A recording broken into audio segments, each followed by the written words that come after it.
Assalamualaikum warahmatullahi wabarakatuh.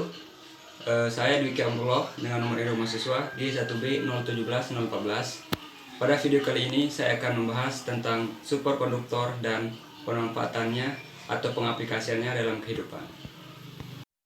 Oke, baik, pada video kali ini saya akan sedikit menjelaskan tentang superkonduktor dan pengaplikasian dari superkonduktor itu sendiri.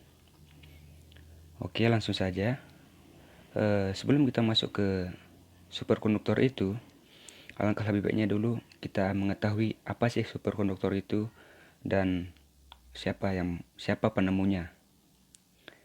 Jadi, superkonduktor ini pertama kali ditemukan oleh seorang fisikawan asal Belanda yang bernama Heike Kamerlingh Onnes pada tahun 1911.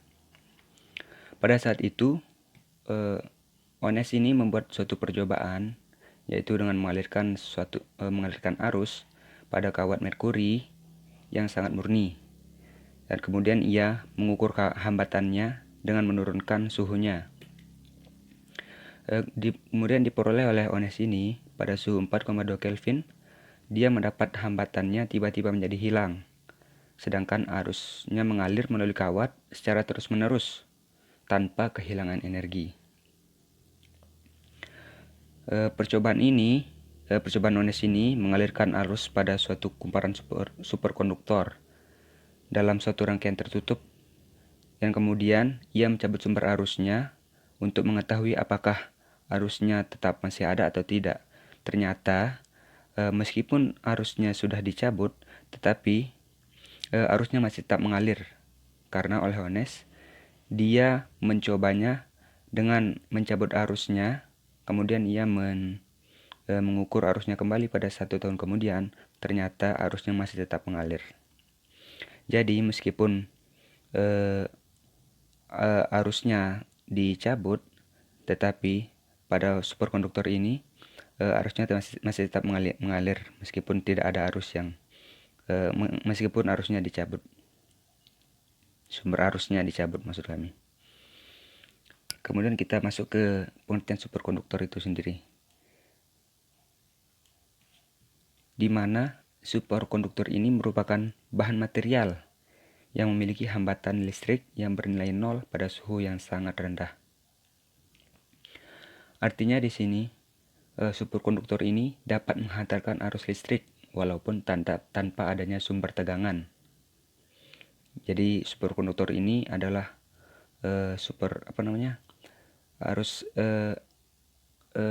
bahan material yang dapat menghantarkan arus listrik yang sangat baik meskipun tidak ada sumber tegangan. Kemudian karakterisasi dari superkonduktor ini adalah medan magnetnya dalam superkonduktornya bernilai 0, sehingga akan mengalami efek Meissner. Di mana efek Meissner ini juga akan kita bahas nantinya. Kemudian kalau kita lihat dari sifat kelistrikan dari superkonduktor ini,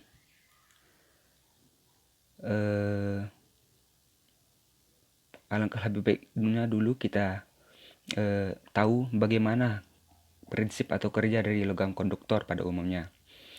Jadi, logam konduktor pada umumnya tersusun dari kisi-kisi dan basis serta elektron yang bebas.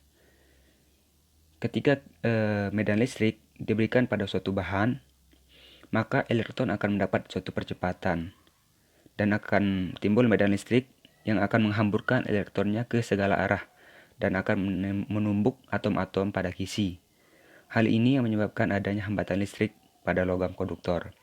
Jadi itulah prinsip dari logam konduktor pada umumnya, yaitu terdapat kisi dan basis serta elektron bebas pada logam tersebut. Kemudian untuk yang pada bahan superkonduktor juga terjadi interaksi antara elektron dengan inti atom. Namun, elektronnya dapat melewati inti atom tanpa mengalami hambatan dari elektron kisi. Karena kita tahu tadi, pada superkonduktor ini dapat menghantarkan arus listrik tanpa adanya sumber tegangan. Karena bahan superkonduktor itu adalah medan magnetnya bernilai 0, superkonduktor bernilai 0 pada medan magnetnya. Jadi, elektronnya dapat melewati inti tanpa mengalami hambatan dari atom Ke. Kemudian kalau kita lihat dari sifat kemagnetan konduktornya, superkonduktor maksud kami.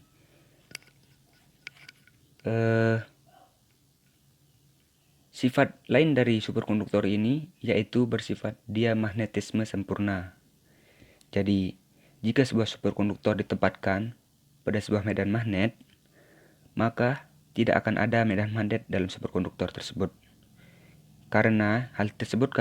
Hal itu terjadi karena superkonduktor menghasilkan medan magnet dalam bahan yang berlawanan arah dan medan magnet luar yang diberikan.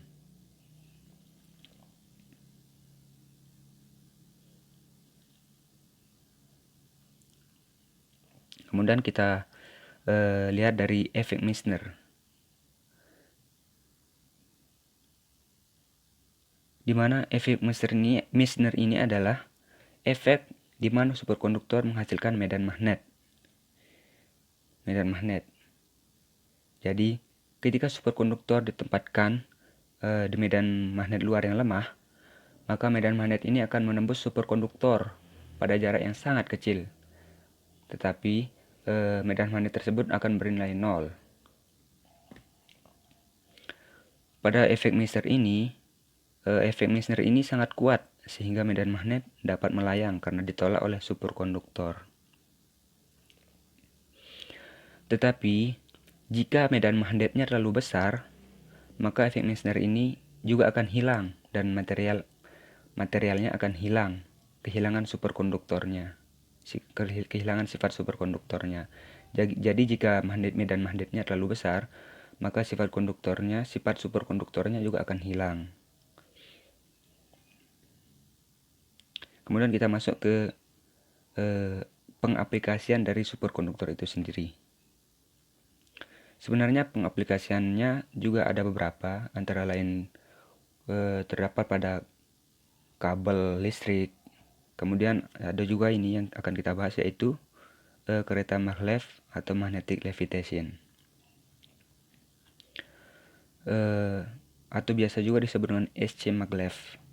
SC maglev ini merupakan panjangan dari semiconductor magnetic levitation, di mana konsep dari kereta maglev ini yaitu mengangkat kereta di atas lintasan untuk mengatasi keterbatasan yang ada pada kereta konvensional menggunakan gaya tolak menolak magnet.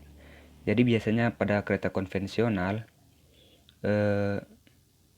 itu sering terjadi gesekan antara rel dengan lintasannya. Maka pada kereta maglev ini konsepnya itu dengan cara keretanya diangkat pada lintasannya untuk mengatasi keterbatasan yang ada pada kereta konvensional tadi, di mana menggunakan gaya tolak menolak magnet. Di mana untuk mendapat gaya magnet yang kuat, SC maglev ini atau kereta maglev ini menggunakan material superkonduktor, di mana material superkonduktor ini yang digunakan yaitu NBTI atau niobidium titanium.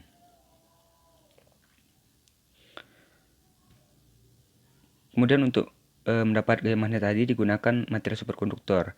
Nah, dari material superkonduktor itu, kemudian material tersebut didinginkan menggunakan helium cair untuk mendapat suhu yang rendah supaya muncul sifat magnetiknya.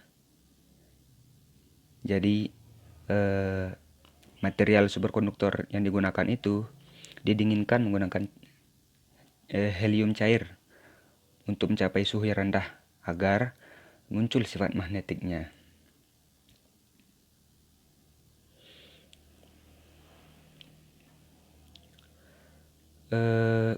Kereta maglev ini bergerak menggunakan prinsip induksi elektromagnetik.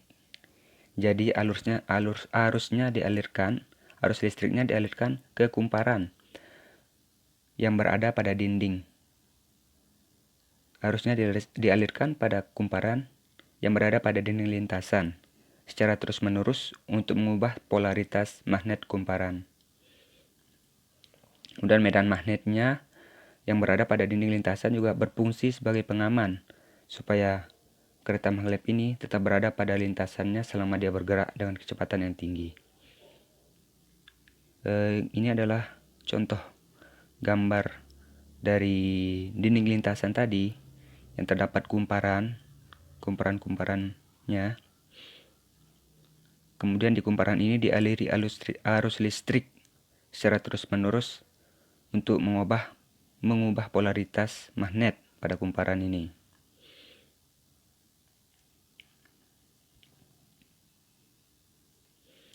Dimana seperti kita ketahui, kereta maglev ini memiliki tingkat kebisingan yang tinggi, yang rendah maksud kami, karena tidak terjadi gesekan antara rel dengan lintasan seperti yang terjadi pada kereta konvensional.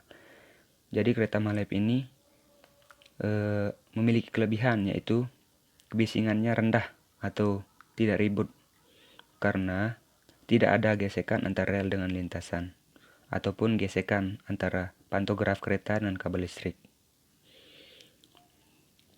Pada lintasan kereta maglev ini juga dipasang noise